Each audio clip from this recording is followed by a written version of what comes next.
நல்ல chance miss பண்ணிட்டு. நீங்க ஒண்ணு பாண்டியனை தீர்த்து கட்டினாதான் நம்ம நிம்மதியா இருக்க முடியும். நஞ்சப்பா, நம்ம காரியம் ஆகுற வரைக்கும் கொஞ்சம் பொறுமையா தான் இருக்கணும். என்னத்த பொறுமையா இருக்கிறது? பாண்டியனை தீர்த்து கட்டி ஆகணும். அவ்வளவுதானே. Don't worry Nanjappa. பாண்டியனை உயிரோட விட்டுட்டு அவன் சுயநனவு மட்டும் எடுத்துட வேண்டியது. அந்த ஆளை மட்டும் அப்படி செஞ்சிட்டீங்க, அவர் தங்கச்சை யாரோ கெடுத்துட்டாங்க, அதனாலதான் தலைவருக்கு பைத்தியம் பிடிச்சு போச்சுன்னு ஊர் பூரா நானே டமர் அடிச்சிட மாட்டேன். செல்ல குட்டி, போ சீக்கிரமா போய் என் வெள்ள கட்டிய தள்ளிக்கிட்டு வா.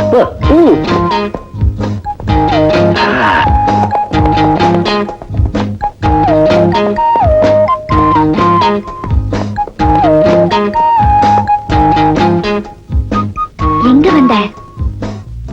என்ன அழைச்சிட்டு வர சொன்னாரா? சரி நீ போ, நான் வரேன். போயே.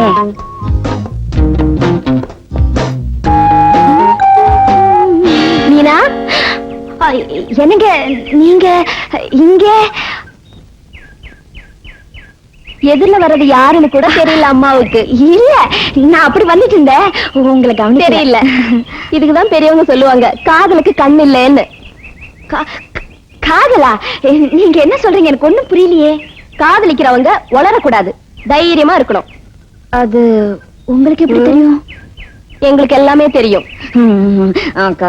என் கண்ணாக்கா, பிளீஸ் அண்ணங்கிட்ட சொல்லிடாதீங்கக்கா. சரி அப்பா, நேர்மையா காதலிக்கிறவங்களுக்கு நம்ம சப்போர்ட் எப்போ உண்டு. என் கண்ணாக்கா சரி, நான் போறேன். நான் போறேன்.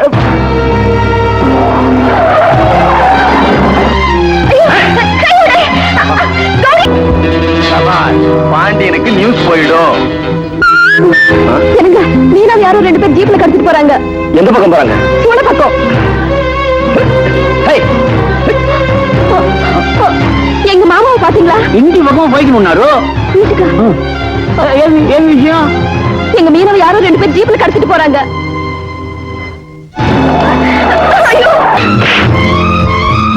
தலைவர் பாண்டியனோட தங்கச்சியை யாரோ கடத்திட்டு போயிட்டாங்க. உடனடியா ஒயர்லெஸ்ல தகவல் கொடுத்து செக் போஸ்ட்ல எல்லா வண்டிகளும் செக் பண்ண.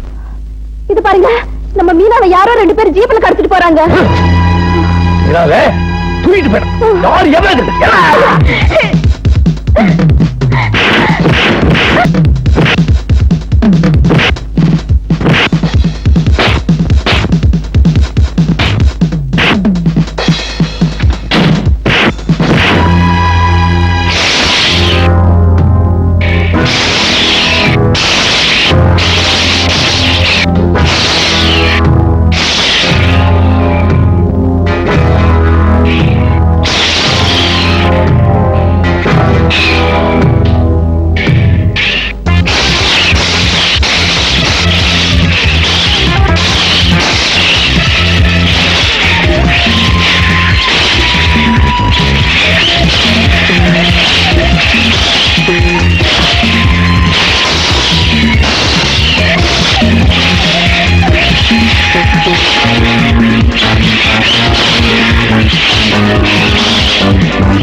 அப்படியா? ஆமா. அவங்க யாரு? அன்னைக்கு கோயில்ல கொள்ளடிக்க வந்தாங்களே அதே கூட்டம். ஆமா, அவங்க ஒண்ணு கடத்தணும். ஆமா, அண்ணங்க போலீஸ் ஸ்டேஷன் போயிருக்காரு. என்ன சொல்றீங்க? என் தங்கச்சியை கடத்திட்டு போறானுங்க.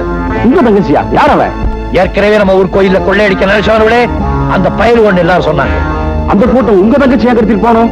என் தங்கச்சியை கடத்திட்டு போய் என்ன பழிய வைக்கலாம்னு நினைச்சிருக்காங்க. இந்த பணம் காட்டு நிறைய அந்த சலசலப்புக்கள் அஞ்சாதுன்னு அவனுக்கு தெரியாது. என் தங்கச்சியை தொட்ட கையை விடுறான்னு சொன்னேன். மரியாதையா கேட்டேன், விடல. ஒரே வெட்டு கையை கொண்டாந்துட்டேன். நான் செஞ்சது குத்தம்னு எனக்கு தெரியும். சட்டப்படி எனக்கு என்ன தண்டனை கொடுக்கணுமோ கொடுங்க. இந்த கருவா நீங்க எப்ப கூப்பிடுங்களோ அப்ப நான் வரேன். இன்ஸ்பெக்டர், இவர் சொல்ற ஸ்டேட்மெண்ட் பார்த்தா அந்த பொண்ணை கடத்திட்டு போனது ரஞ்சித்தோட கும்பலாத்தான் இருக்கும்னு நினைக்கிறேன். இந்த கைய உடனே ஹெட்குவார்டர்ஸ்க்கு அனுப்புங்க. ரேகையை வச்சு நிச்சயமா குற்றவாளியை கண்டுபிடிச்சிடலாம். Yes sir. உங்க கையை வெட்டின பாண்டியனை எப்படி உயிரோட விட்டீங்க? பாண்டிய மட்டும் எனக்கு எதிரியா இருந்திருந்தான்னா அங்கே வெட்டி புதைச்சிருப்பேன். ஆனா இன்னொரு எதிரிய கூடவே வச்சிருக்கனே. யார் அது? நீதான். நானா? பாண்டியன் தங்கச்சியை கடத்த போற விஷயம் நீ சொல்லாம உன் மாப்பிளைக்கு எப்படி மேன் தெரிஞ்சது? ஏன் மாப்பிள்ளைக்கா? அது வந்து Shut up. எண்ணி 10 நாளைக்குள்ள நெஞ்சப்பா பாண்டியன் சொத்து என் கைக்கு வந்தே ஆகணும்.